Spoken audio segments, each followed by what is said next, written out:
नमस्ते, प्रणाम। मैं मनु मिश्रा फिर से हाजिर हूँ एक पचरा गीत लेकर,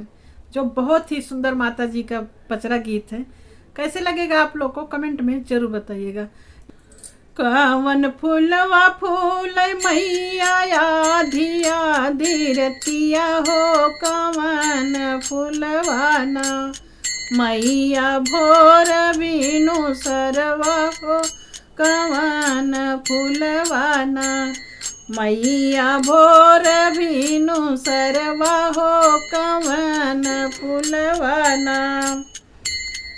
बेला फूल फूल मैया आधी आधी रतिया हो, अढ़उल फूलवाना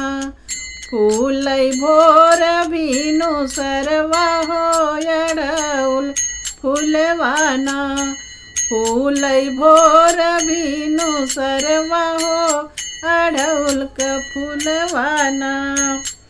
कावन फूलवा मैया बनावेली सनमा हो, कवन फूलवाना मैया धर सिरहनवा हो, कवन फूलवाना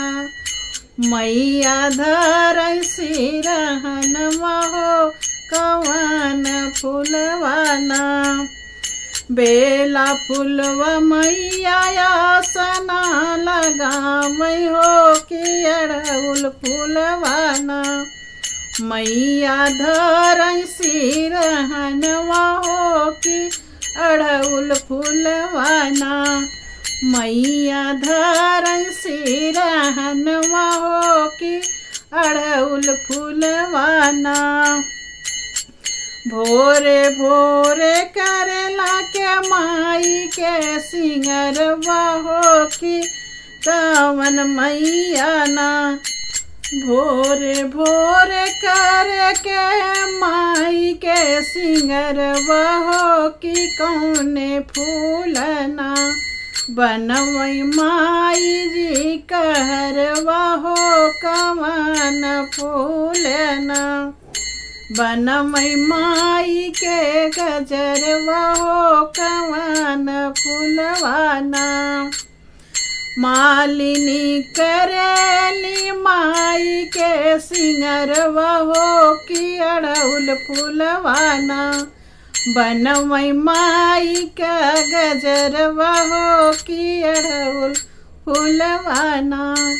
बनवै माई जी कहरवा हो, कि अढ़उल फूलवाना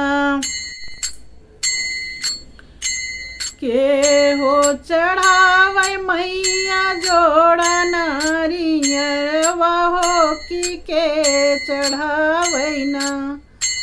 मैया चटकी चुनरिया हो, कि के ओढ़ावै ना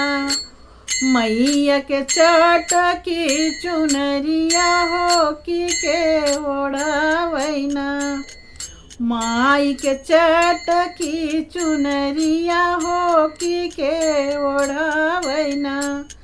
माई के लाल लाल चुनरिया हो, कि के ओढ़ावै ना